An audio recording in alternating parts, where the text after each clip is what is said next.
Did you know that I have a course called Women Who Lead that will change everything about how you interact with humans? You'll learn how to make things safe, logical, fun, and memorable so that people will listen to you and love you a little bit more than they already do. All you have to do is go to www.aimwithus.com and click on courses, and it will take you to everything you need to know. I hope to see you there.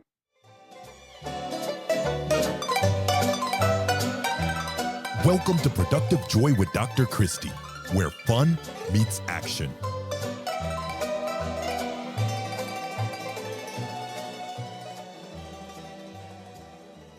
Hi, friends. Welcome to Productive Joy, the recap.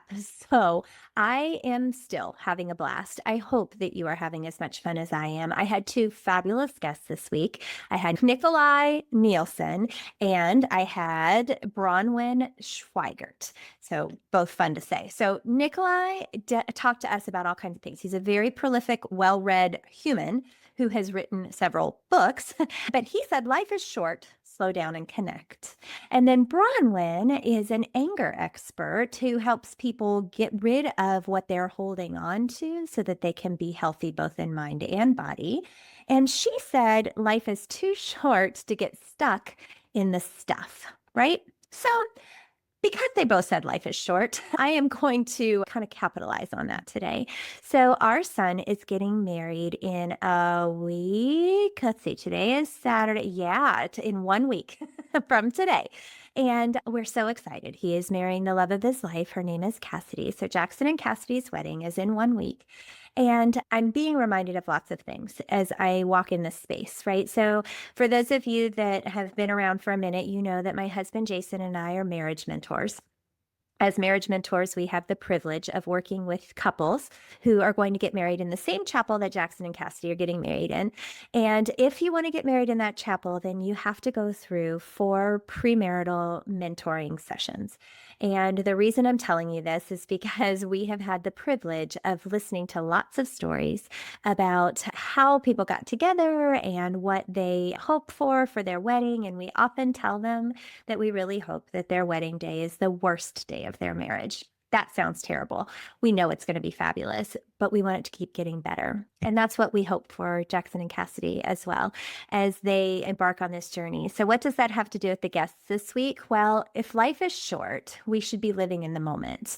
And yet, somehow, when Jackson proposed exactly a year ago from his wedding day, that seemed so far away. And then I feel like I blinked, and here we are.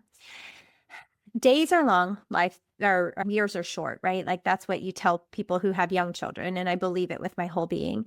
And as I reflect on having 24-year-olds who are embarking on their lives and figuring out who they are and what they're supposed to be, I realize how many times I forgot that life is short and I pushed, right? So we were the classic parents who bought everything a year early, right? So we got them bikes a year before they needed bikes. We wanted them to walk just as soon as they possibly could. We weren't satisfied with them just crawling. We bought them computers before they needed computers. And we got them, we were just constantly pushing for them to be in the next phase. If I had to do it over again, and so for any of you listening with young kids, you don't have to take my advice. It's worth exactly what you're paying for it. But if I had to do it over again, I would slow down. I would live in those moments. I would sit in the floor and play, and I would not worry about the kitchen being a mess, but instead just live in the mess and enjoy it with them. I would have them help me cook because a lot of times I would say, don't worry about it because it took too long, right? Well, of course, I'm getting sappy and reminiscent because big life changes are happening. But the reality is, and what I think is relevant to all of us, is that life is short. And even if we get 100+ years of it, it happens in the blink of an eye. So, what are you going to focus on? What are you going to spend your energy and effort doing? What are you going to make sure you remember when all is said and done?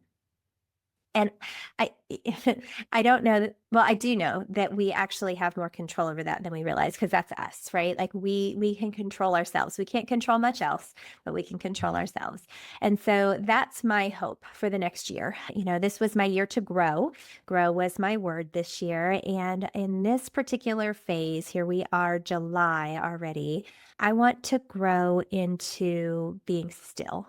I want to grow in remembering that life is short, and I want to grow into being present wherever I am. Right. So I don't know, maybe it's just me. I don't think so though, because I have friends that do this too. If I'm at work, I'm thinking about home. If I'm at home, I'm thinking about work. I am never right where I am in the moment. I am constantly thinking about what else I need to do. I'm distracted. I'm in this meeting, but I'm thinking about the next meeting, or I'm talking to this person and I know I have this conversation coming up. I am going to work to live in the present, because life is short and we get to decide what it looks like. And so what I really appreciated about Bronwyn was that she talked about letting go of anger, and that the anger isn't bad. It's just not something that's meant to fester inside of us. So it has to flow through us, right? We have to let it go. And I know that I'm always very good at that. I think that I stomp it down. I think that I hide it really well. And I am super good at saying, I'm fine, we're fine, everything's fine, we're good. I am, yeah, real good at that. But eventually, when you shove it down, shove it down, shove it down, you end up looking like a popped can of biscuits. Right? It busts out the sides and becomes something that we can no longer hold in. I don't want that for you today. I don't want that for me today. So today, I want to encourage you to recognize that you don't have to end up being a popped can of biscuits. You don't have to harbor that anger. You don't have to hold on to that hurt. You can let all of that go. And as you do, it means that you see yourself as worthy and you care enough about yourself to take care of yourself. If you're not taking care of yourself, how are you supposed to take care of anybody else? So I don't know who needed to hear that today. Maybe it was just for me.